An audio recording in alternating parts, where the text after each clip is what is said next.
pays à travers des informations bien fouillées concernant tous les domaines de la vie du pays. Le magazine Humura Burundi est diffusé sur le web via le site de la RPA www.rpa.bi. Humura Burundi. À la présentation, Janvier Ninina Hazgue. Vous êtes les bienvenus, chers auditeurs, au magazine Humura Burundi de ce samedi 6 février 2021. Passons immédiatement au titre du magazine. Le gouvernement CNDD-FDD œuvre contrairement à la charte de l'unité nationale, déplore le Focodé qui dénonce l'idéologie de division ethnique qui caractérise le parti au pouvoir. La mauvaise gestion de la Covid-19 dans certains pays de l'EAC risque de pérenniser la pandémie dans la région. Inquiétude chez les réfugiés burundais du camp de Nduta en Tanzanie suite à des rondes nocturnes qu'ils effectuent main vide. Au cœur de la société, nous reviendrons sur les relations entre Gitega et l'Union européenne. Et M. Steven Yungeko assure la mise en onde. Le développement des titres, c'est dans quelques instants.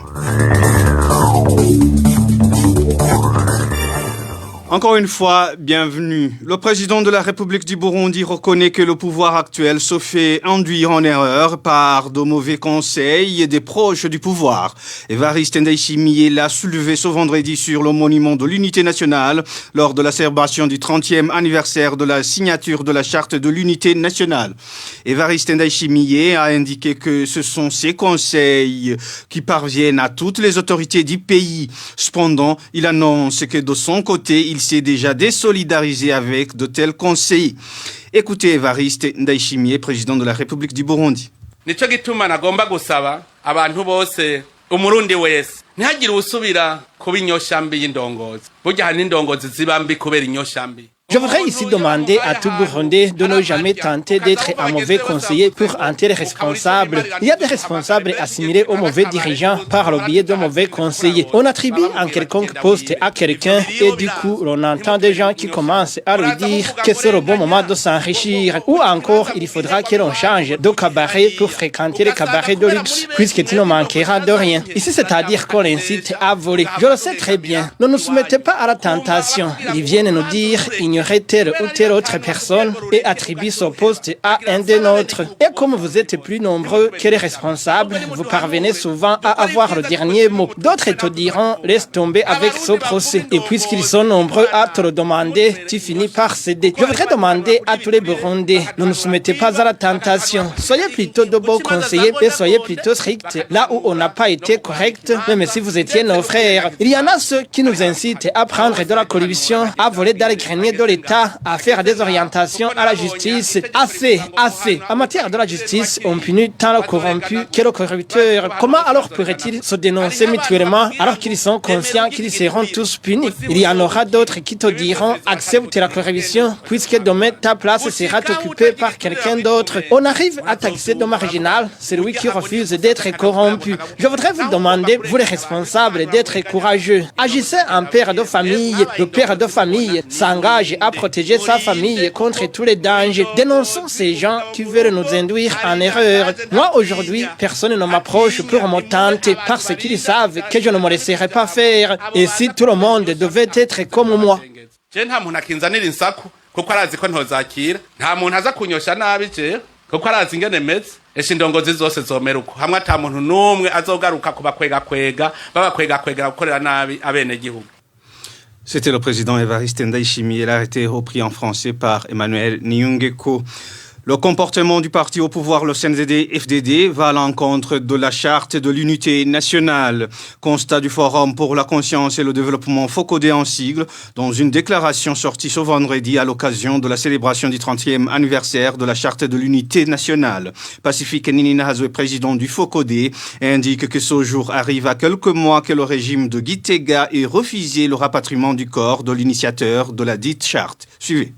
Notre déclaration a d'abord dénoncé l'hypocrisie des autorités burundaises, ces autorités qui célèbrent la charte de l'unité nationale, qui chantent ses mérites, qui fréquentent les monuments de l'unité et chantent l'hymne de l'unité nationale, moins de 2 mois seulement après avoir refusé des obsèques dignes à l'ancien président Buyoya qui est pourtant le grand artisan de la politique de l'unité nationale. Notre déclaration dénonce également des comportements des autorités burundaises qui vont à l'encontre des principes et des valeurs de la charte de l'unité nationale. Ici, nous avons donné quelques exemples. C'est la prolifération des messages de haine qui sont visiblement soutenus par des autorités burundaises. C'est l'interdiction de la commémoration du massacre de 150 élèves Tutsi brûlés vifs au lycée Kibimba en 1993, mais aussi la profanation des lieux de mémoire des crimes commis contre la communauté Tutsi congolais Banyamulenge de Gatumba, tués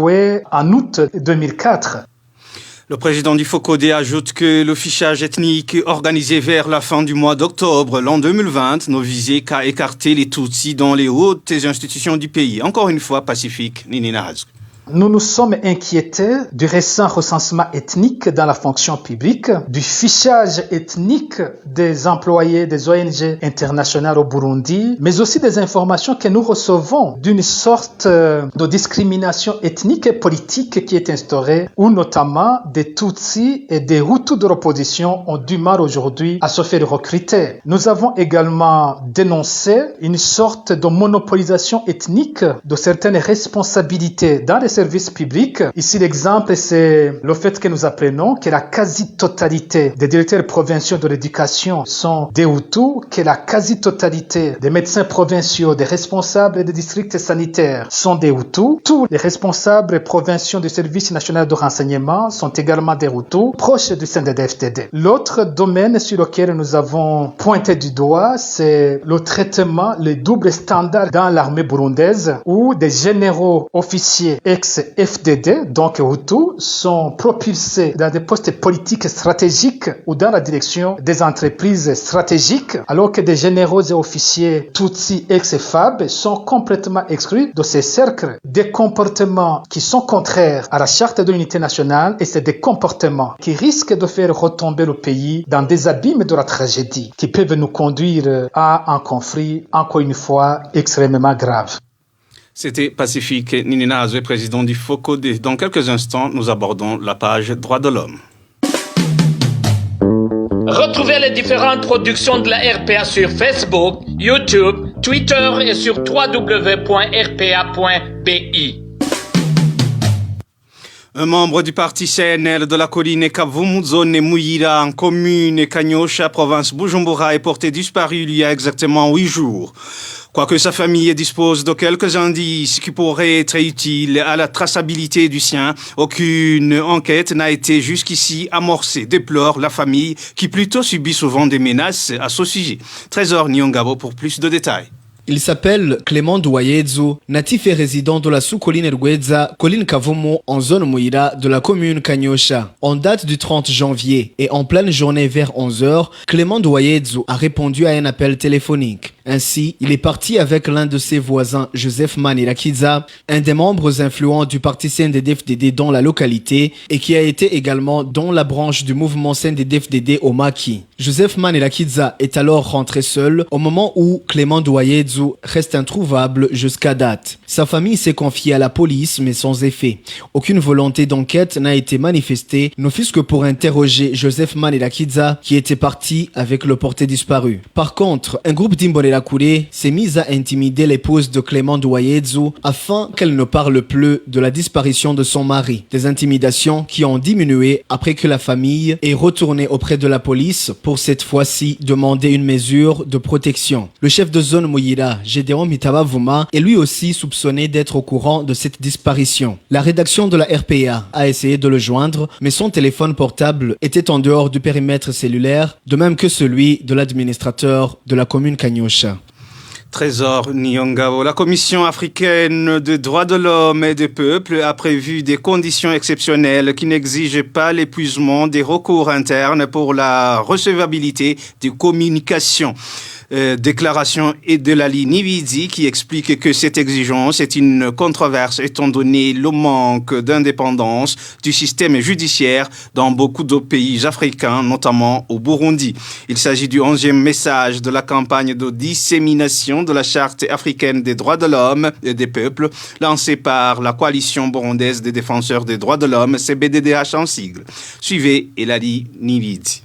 En plus des communications provenant des États parties, la Commission africaine des droits de l'homme et des peuples est également compétente pour recevoir et examiner des communications lui soumises par des ONG et des citoyens. La Commission n'ayant pas de compétences juridictionnelles, son rôle n'est donc pas de condamner les États, mais plutôt d'assurer la médiation pour parvenir à un consensus entre les parties au conflit. C'est d'ailleurs pour cette raison qu'elle ne reçoit pas de plaintes, c'est-à-dire des dénonciations propres aux organes juridictionnels, mais des communications dénonçant des violations des droits de l'homme. La première des conditions de recevabilité se trouve dans l'article 50 de la Charte qui dispose que la Commission ne peut connaître d'une affaire qui lui est soumise qu'après s'être rassurée que tous les recours internes, s'ils existent bien sûr, ont été épuisés, à moins qu'il ne se soit manifesté pour la Commission que la procédure de ces recours se prolonge d'une façon anormale. Cette exigence est une controverse, vu le manque d'indépendance du système judiciaire dans pas mal de pays africains dont le Burundi. La Commission a défini certaines conditions sous lesquelles l'épuisement des recours n'est pas une exigence de recevabilité d'une communication. La CBDDH exhorte les organisations burundaises à intensifier la saisine de la commission au nom des victimes et dans l'objectif de lutter contre l'impunité des violations des droits humains. Encore une fois, Eulalie Nividzi.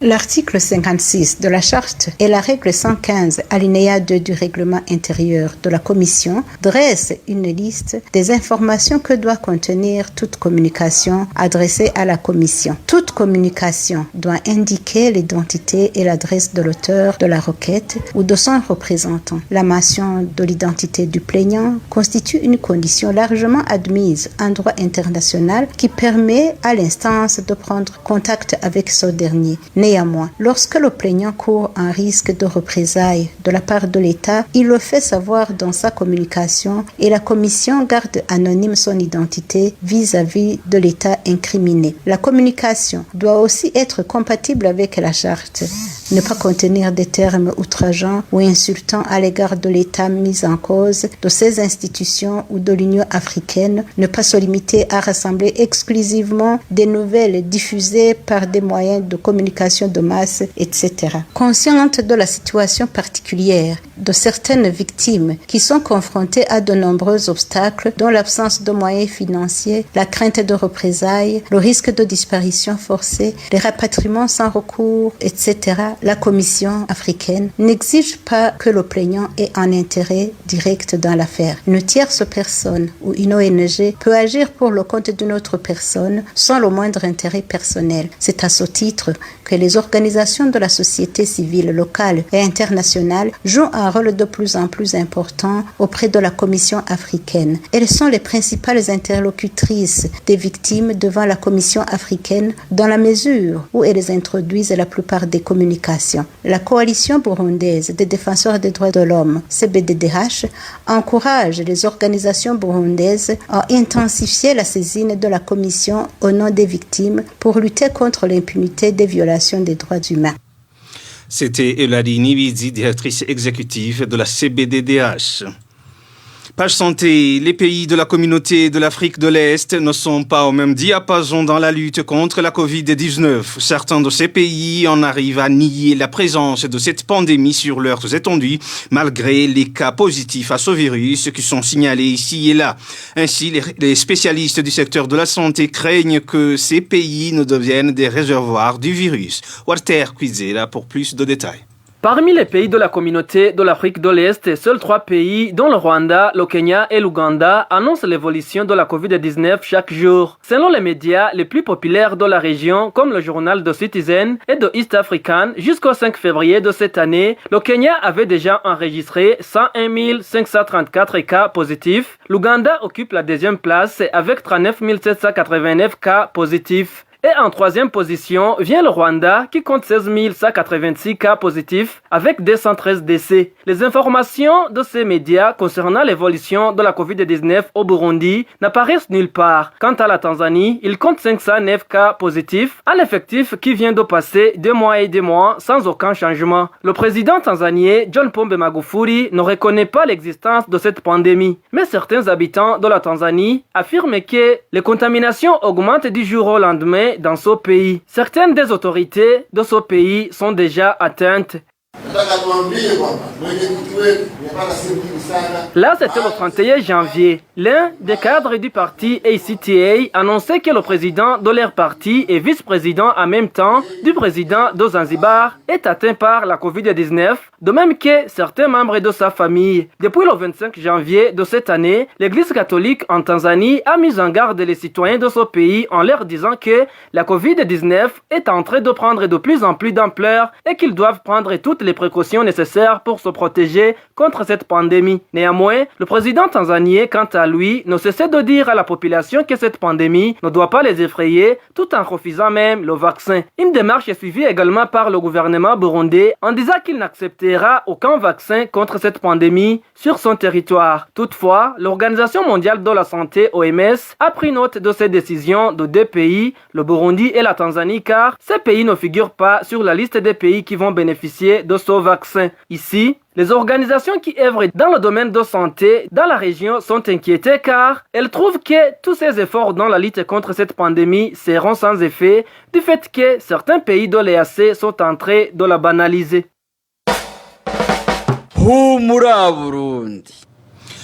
Le gouverneur de la province Gitega a décerné ce vendredi le prix à la Miss Ngoma 2020. Une récompense qu'il avait accepté d'offrir à celle qui sera élue la première de la compétition Miss Ngoma 2020. Le gouverneur a également promis de soutenir cette jeune fille dans la réalisation de ses projets après que l'agence Ngoma Event qui avait organisé la compétition n'ait pas respecté les promesses tenues. La situation se présente ainsi au moment où le directeur général de l'Ngoma Event donne quant à lui des explications qui laissent de doutes chez certains. Éloge Divin Remecha nous fait le point. Au cours de la célébration de la fête de l'unité nationale en province Gitega, le gouverneur de cette province a présenté au public les lauréates de la compétition Miss Ngoma 2020. À cette occasion, Venama Nilambona a décerné à l'heureuse élue Miss Ngoma 2020 le prix que l'administration provinciale avait promis. Une enveloppe d'argent dont la somme équivaut au prix d'achat d'une génisse a été octroyée à Miss Ngoma 2020 à Niera. Ces 2 dauphines et la Miss populaire ont été également primées d'enveloppes par le gouverneur. Dans son allocution, le gouverneur de Gitega est revenu sur les mensonges qui ont caractérisé l'agence Ngoma Events qui n'a pas encore s'acquitté des prix réservés aux 4 lauréates ainsi qu'aux autres finalistes de Miss Ngoma 2020. Il a aussi promis de soutenir la Miss Ngoma 2020 dans ses projets. Nous avons collaboré dans l'organisation de Miss Ngoma 2020 avec l'Ngoma Event, mais ces derniers n'ont pas été sérieux. Nous espérions une bonne fin, mais hélas, ils nous ont trahis. Aujourd'hui, la Miss devrait venir ici avec sa propre voiture, mais on ne l'a pas encore reçue. Mais cela ne peut pas nous empêcher que parmi nous, il y ait ceux qui puissent contribuer afin qu'elle obtienne un véhicule. Néanmoins, Alfred Akizimana, directeur général de l'agence Ngoma Events, critiqué par le gouverneur de Gitega, ne reconnaît pas encore ses fautes. Sur le compte Twitter du magazine Jimbere, répondant aux accusations des Miss élus, il semble retourner la faute aux Miss. Alfred Akizimana a déclaré, je cite, « Le retard de la remise de la voiture à la Miss Ngoma 2020 est dû au fait que elle et ses dauphines n'ont pas voulu signer le contrat de partenariat d'une année avec nous. » Fin de citation. Pourtant, cette réponse d'Alfred Akizimana ne concorde pas avec les déclarations des Miss élus au cours d'une conférence de presse qu'elles ont tenue jeudi dernier pour annoncer leur désolidarisation avec l'Ngoma Events. Ces jeunes filles ont fait savoir que toutes les rencontres qu'elles ont eues avec l'Ngoma Events n'ont rien produit car ce n'était que des paroles sans actes, indique Aniera Miss Ngoma 2020. Nous avons discuté plusieurs fois avec le directeur de l'Ngoma Events. On pouvait planifier des choses à accomplir, mais par la suite, il disparaissait, ce qui était triste, il ne s'excusait même pas. Plus d'un se demande alors ce qui pousserait Alfred Akizimana, directeur général d'Ingoma Events, à continuer de mentir alors qu'il sait que ce sont ces mensonges qui ont entraîné les mises à se désolidariser avec son agence. Vous saurez que la célébration de la fête de l'unité nationale en province Gitega a vu la présence de la ministre de la Justice, Janine Nibidzi. Merci Éloge Divin. Les Méchas, les habitants à la rizière du parc de la Rusizi, notamment ceux des zones Gatumba et Rukaramou de la commune Mutimbuzi en province Bujumbura, affirment que certaines espèces d'animaux de ce parc sont en voie de disparition. Une disparition non seulement entraînée par les activités humaines y exercées, mais aussi par la négligence des gardiens de ce parc dans l'accomplissement de leur devoir et mission. Vicky Chris, Ninherit. Les amateurs de l'environnement qui habitent aux environs du parc national de la Rusizi reconnaissent que ce parc héberge de nombreux animaux de différentes espèces, dont les hippopotames et les crocodiles en premier lieu. Il y a également les oiseaux migrateurs, les antilopes et les gazelles. Mais certaines espèces de ces animaux sont en cours de disparition. On ne sait pas vraiment si l'espèce de gazelle y existe encore, car on ne les voit plus dans ce parc. Mais les antilopes y existent, même si elles sont moins nombreuses. Il se pourrait que dans ce parc, on y pratique du braconnage. C'est ainsi que les habitants environnants font savoir que ces animaux prennent fuite suite à la chasse des braconniers. Les habitants avoisinants entrent souvent dans ce parc à la recherche du bois de chauffage ou encore les roseaux. Lorsque ces animaux sentent la présence de ces personnes, ils se sauvent, craignant à une éventuelle menace. Les gardiens de ce parc sont également pointés du doigt par l'entourage d'être irresponsables dans leur mission de veiller sur la protection de ce parc.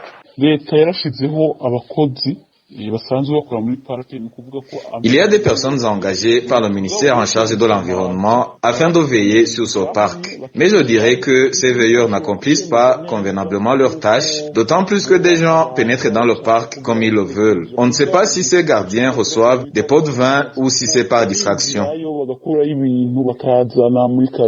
Selon toujours ces citoyens, certaines espèces comme les hippopotames et les crocodiles, les serpents et les oiseaux, surtout les oiseaux migrateurs, deviennent pourtant de plus en plus nombreuses ces derniers jours. Merci Vicky Chris. Ninheletse peur panique au sein des réfugiés burundais du camp d'Onduta en République unie de Tanzanie suite à la décision des responsables du camp de leur intimer l'ordre et d'effectuer des rondes nocturnes. L'inquiétude de ces réfugiés réside sur le fait qu'ils ne sont pas dotés du matériel nécessaire pour cette fin, alors que les malfaiteurs qui les attaquent la nuit sont le plus souvent armés de fusils. Innocent Valentin Singilanghabo nous en dit plus. Les responsables du camp d'Onduta en Tanzanie ont pris la décision d'instaurer le système de ronde nocturne depuis le 3 février dernier. Une décision consécutive à l'attaque à main armée contre le foyer d'un homme qui preste chez les Wakala, vendeurs de cartes de recharge téléphonique. À défaut de trouver cet homme, les malfaiteurs ont sauvagement blessé sa femme à coups de machette, selon ce témoignage. Les rondes ont commencé le jour où des bandits ont attaqué le foyer situé dans la zone 1 et ont blessé la femme comme le chef de famille s'était enfui. Depuis ce jour, les responsables du camp ont ordonné les rondes nocturnes. L'obligation de veiller la nuit est accomplie par tous les hommes âgés de plus de 18 ans dans le camp. Ces réfugiés s'inquiètent du fait qu'ils ne possèdent pas du matériel nécessaire au moment où les malfaiteurs qui les attaquent sont généralement armés de fusils. Ceux qui font la ronde n'ont pas d'endroit assez camouflé où ils peuvent déguiser. Ils n'ont pas non plus d'habits appropriés à cette fin, encore moins de bottes comme il pleut souvent la nuit. Nous nous inquiétons de cette pratique où un réfugié doit veiller lui-même sur sa sécurité et sans aucun soutien. Comment peut-on résister à un bandit armé étant main vide? C'est vraiment inquiétant. Ces réfugiés burundais du camp d'Onduta craignent que les malfaiteurs qui les attaquent souvent pendant la nuit puissent éventuellement s'improviser pour les exterminer massivement sur les lieux de ces rondes. Ils demandent ainsi au HCR de leur venir en aide à ce propos. Merci à Innocent Valentin Singilangavo. Sans transition, passons à la rubrique au cœur de la société. Aujourd'hui, nous revenons sur le rapprochement de l'État burundais et l'Union européenne en vue de normaliser leurs relations. Le mini-magazine au cœur de la société vous est présenté par Bertrand Ngendakouli. Au cœur de la société. Au cœur de la société est une émission de tous les samedis, préparée en synergie par les radios Inzamba, Agate Kakawe, Radio RPA, Ijuya Wanyagihugu, ainsi que la radio-télévision Renaissance. L'État burundais et l'Union européenne ont démarré mardi les échanges pour aboutir à la normalisation de leurs relations d'amitié et de coopération après les sanctions contre le Burundi survenues depuis mars 2016. Ces sanctions ont empêché le gouvernement du Burundi de recevoir une aide directe de quelques 430 millions d'euros pour la période de 2015 à 2020. Quels sont donc les intérêts derrière ce rapprochement entre le gouvernement burundais et son premier donateur? La réponse, c'est dans son mini-magazine au cœur de la société de ce samedi 6 février 2021 à la présentation Bertrand Ngendakouli. Bienvenue. Mon général, le peuple te regarde. Dans son allocution lors de la rencontre entre les deux parties, le ministre burundais des Affaires étrangères Albert Shingiro a indiqué qu'il faut se libérer du passé et accélérer ce processus de dialogue pour atteindre des résultats. Quant à Claude Bochou, ambassadeur de l'Union européenne au Burundi, il a indiqué que le dialogue doit être progressif. Quelle a été donc l'origine du divorce entre les deux parties, l'Union européenne et le Burundi?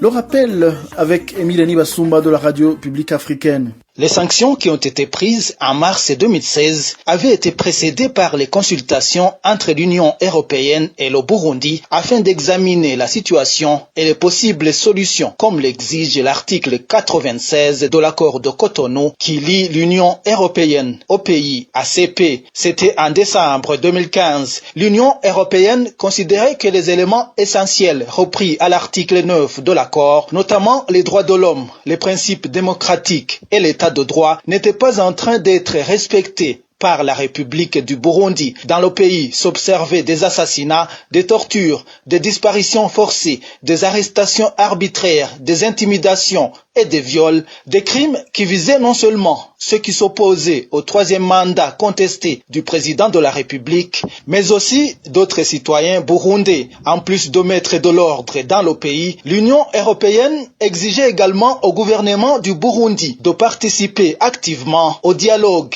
inter-burundais piloté à l'époque par la communauté est-africaine. Après ces consultations de décembre 2015 qui n'ont rien donné, l'Union européenne avait décidé que ces activités de coopération nouvelles avec le Burundi allaient être limitées aux actions à caractère humanitaire ou bénéficiant directement aux populations. C'était avant les sanctions qui sont ensuite tombées le 14 mars 2016. Ainsi, le gouvernement du Burundi venait de perdre environ 430 millions d'euros d'aide directe jusqu'en 2020. Mais l'Union européenne a continué d'accorder au pays l'aide dont bénéficie directement la population burundaise. En termes de coopération, la motivation des différents acteurs est basée sur les intérêts. C'est ce qu'explique Méthode Nziga Massabo, expert en droit international. Il s'entretenait avec Thierry Guirindavi de la télévision Renaissance. Commençons par la partie burundaise. Ça fait déjà à peu près 5 ans que l'aide européenne est coupée. Et donc la partie burundaise a tout intérêt à ce que ces sanctions soient levées. Je vais m'appesantir en particulier sur la question de l'aide financière, malgré le discours officiel selon lequel la privation de cette aide n'a pas fait d'effet négatif sur l'économie du pays. Je pense qu'il y a toute une série de raisons à ne pas croire à cela. Le Burundi a énormément besoin de cette aide financière. Pour la partie européenne, c'est vrai, le Burundi est un petit pays, Mais dans les relations internationales, il n'y a pas de pays à négliger, même si le Burundi n'est pas très très riche. On parle de découverte de minéraux et d'autres biens de valeur, d'exploration de pétrole. Je pense que les Européens veulent garder un œil attentif sur cela. En outre, le Burundi est malgré tout une porte d'entrée vers certains pays voisins, le Rwanda, la République démocratique, et ainsi de suite. C'est quand même un terrain que les Européens ne peuvent pas laisser comme ça, d'autant plus que en cette matière, quand on laisse un terrain, d'autres l'occupent, et le Burundi, on dit que le terrain qui serait laissé par les Européens serait occupé par les Russes et les Chinois. Et je pense que cela ne ferait pas nécessairement plaisir aux Européens. On est au début des négociations. On n'a pas encore de résultats tangibles. Ça dépendra de l'allure que les deux parties prendront. Et ça dépendra aussi des accords sur les points importants d'achoppement. D'ici la fin de l'année, peut-être que ces sanctions seront levées, peut-être non. Peut-être que l'une ou l'autre partie aura cédé sur une partie.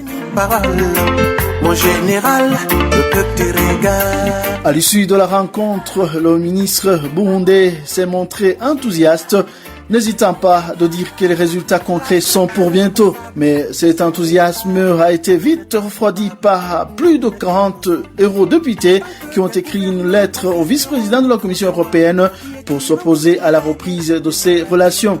Car, selon les élus européens, le gouvernement burundais doit d'abord cesser les tueries, les disparitions forcées, les arrestations arbitraires ou encore garantir la liberté d'expression et le retour des réfugiés, dont les défenseurs des droits de l'homme et les journalistes en toute sécurité et dignité, sans oublier la réhabilitation des médias détruits qui sont la radio publique africaine, la télévision Renaissance et la radio Bonesha FM.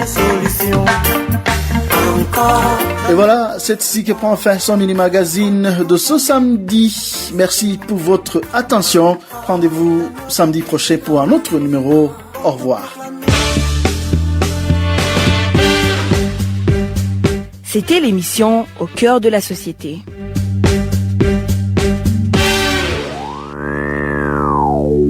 Merci à Bertrand Ngendakurio pour le mini-magazine Au cœur de la société. C'est par ici, amis chers auditeurs et auditrices, que nous mettons fin à ce magazine Humura Burundi de ce samedi 6 février 2021. Merci pour votre aimable écoute. Merci à toute l'équipe de la rédaction. Merci à MST Veniungeko pour la bonne collaboration technique. À la présentation, vous étiez avec Janvier Ninina Hadzwe. Excellent week-end.